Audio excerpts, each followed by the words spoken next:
La démarche au départ, c'était vraiment de faire un rendez-vous festif de début de saison, puisqu'on est au printemps, où un petit peu tous les directeurs artistiques et les producteurs et les labels de musiciens puissent se retrouver dans cette ville. Et puis c'était aussi pour contrer un petit peu la crise du disque. La crise du disque faisant que beaucoup d'artistes vivent du spectacle vivant, c'est le cas de le dire. Et c'était un petit peu dans des PME, PMI, c'est pas des grands artistes qui viennent ici, c'est plutôt des gens soit en développement, soit reconnus dans leur pays, mais qui ont envie de s'ouvrir au marché européen. Il faut savoir que Babelmed, quand on l'a créé, il y avait à peu près 300 professionnels. Maintenant, on en est après plus de 2000, presque 2005. Donc surtout des directeurs artistiques, c'est notre priorité. Et pas obligatoirement que des grands festivals, mais aussi des gens qui font 2 ou 3 concerts à l'année, mais qui viennent acheter des spectacles. Et la liaison avec les artistes est évidente pour nous. C'est ce que l'on veut développer prioritairement. C'est une rencontre annuelle autour des spectacles, pas seulement sur Internet, mais en visu comme ça. Parce qu'il y a une grosse demande aussi de plus en plus de gens qui veulent se rencontrer, discuter, parler, danser, boire des verres. Et c'est un peu l'esprit général du Dioc des Suds. Alors tout le sud de la France, donc de Perpignan à Nice, est invité à Babelmed Musique.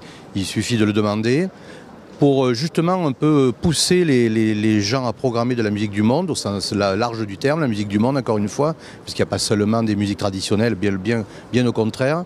Et c'est une volonté de notre part d'inviter ces gens-là, encore une fois, parce que c'est des gens qui ont des petites salles, qui ont des clubs, qui font directeur artistique pour 2 ou 3 concerts à l'année. Tous ces gens-là, on les oublie souvent dans les grands marchés, et pourtant c'est ça qui fait vivre les artistes. Quand on regarde les tournées des artistes, c'est souvent des petits lieux, des petits endroits, des petits événements.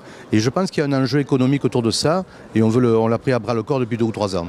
Et c'est un peu l'esprit général du Dioc des Suds. Alors tout le sud de la France, donc de Perpignan à Nice, est invité à Babelmed Musique.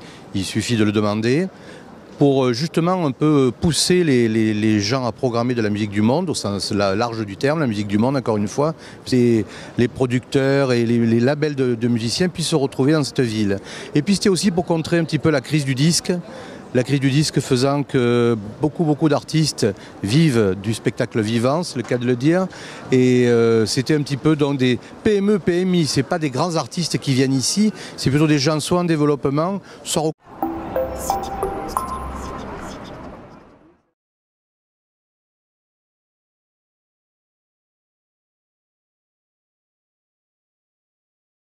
La démarche au départ, c'était vraiment de faire un rendez-vous festif de début de saison, puisqu'on est au printemps, où un petit peu tous les directeurs artistiques et aussi des gens qui font 2 ou 3 concerts à l'année, mais qui viennent acheter des spectacles.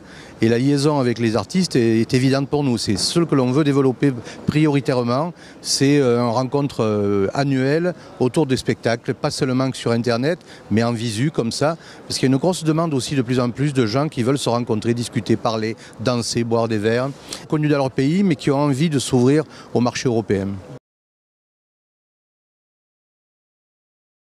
Il faut savoir que Babelmed, quand on l'a créé, il y avait à peu près 300 professionnels. Maintenant, on en est après plus de 2000, presque 2005.